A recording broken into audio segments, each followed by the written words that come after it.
What's up guys, welcome back to another episode of Southern Detailing. So over the past 2 months or so, I've taken off time from the vlogs. That way I can get a lot of projects done in an efficient, timely manner.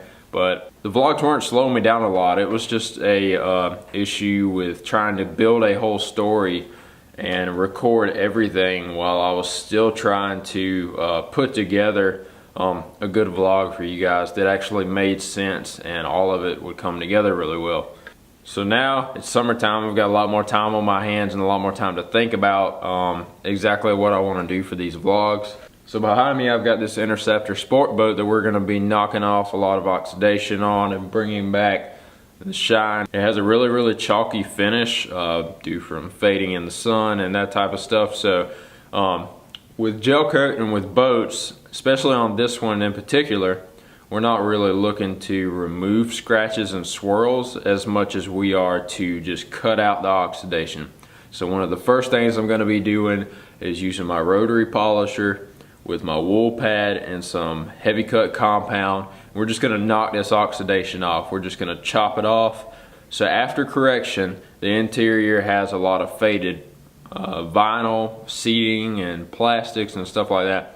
So I'm going to use some solution all-purpose cleaner on the interior along with some brushes and microfiber towels, and I'm going to give this thing a good scrubbing down and bring back that finish, and then we're going to protect it with a UV interior cleaner. That way it's protected from the sun for the summer until its next maintenance detail.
Alright guys, so we're making pretty good progress on this boat. So right now the whole left side of the boat is completely corrected and ready to be cleaned and waxed. The right side of the boat, we're making headway.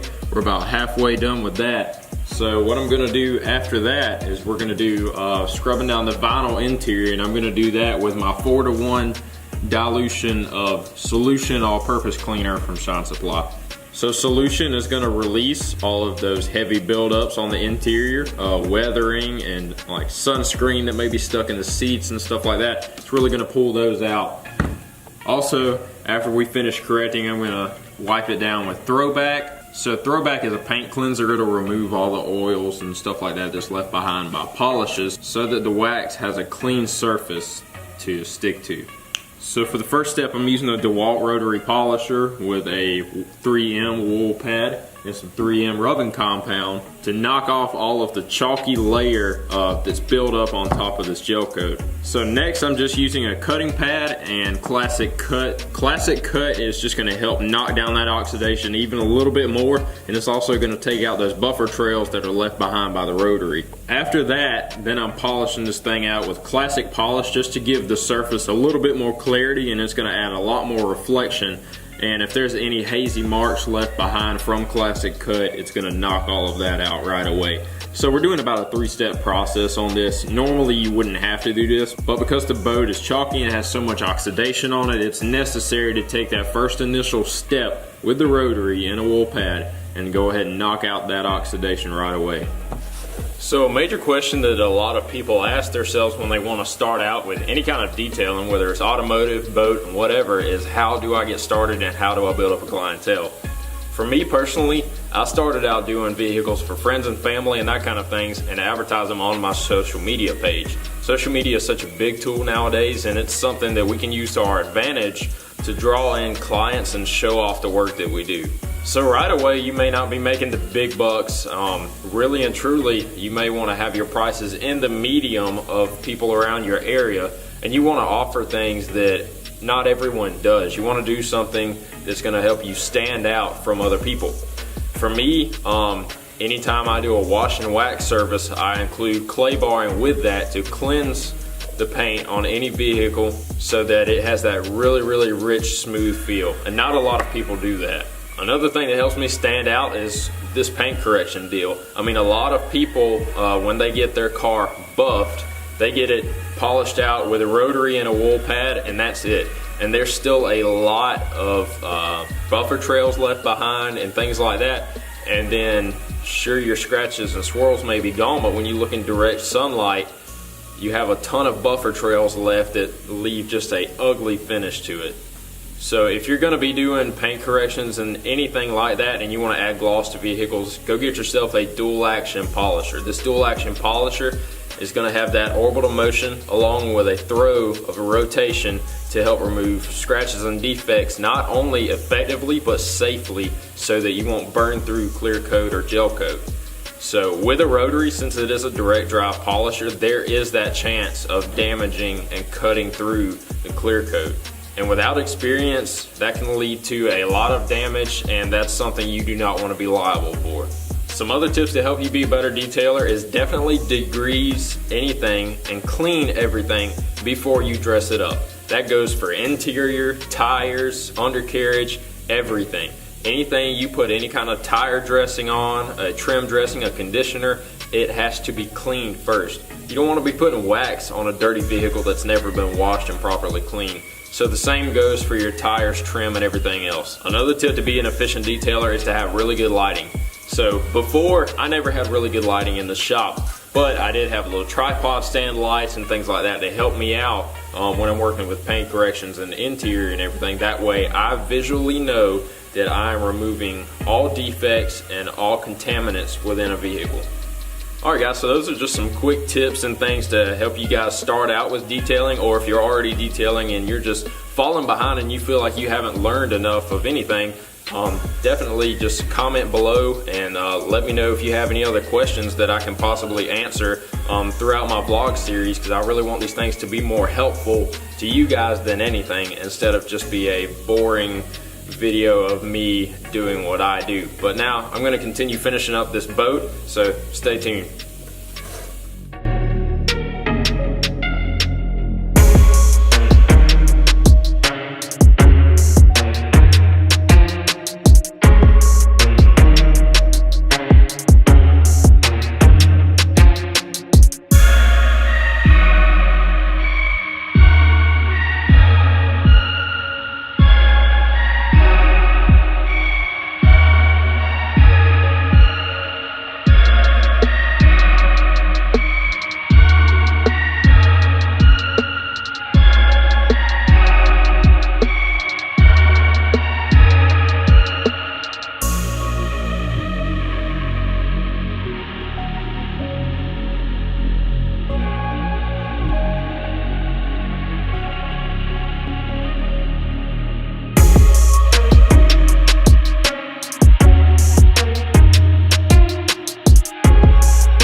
wrapped up just now. Alex is here helping me. He did a scrubbing down on the seats while I finished waxing. So it's been a 3-day process on this thing. We got it cut and buffed out, polished up, and I've got the Banana Shine wax on it now.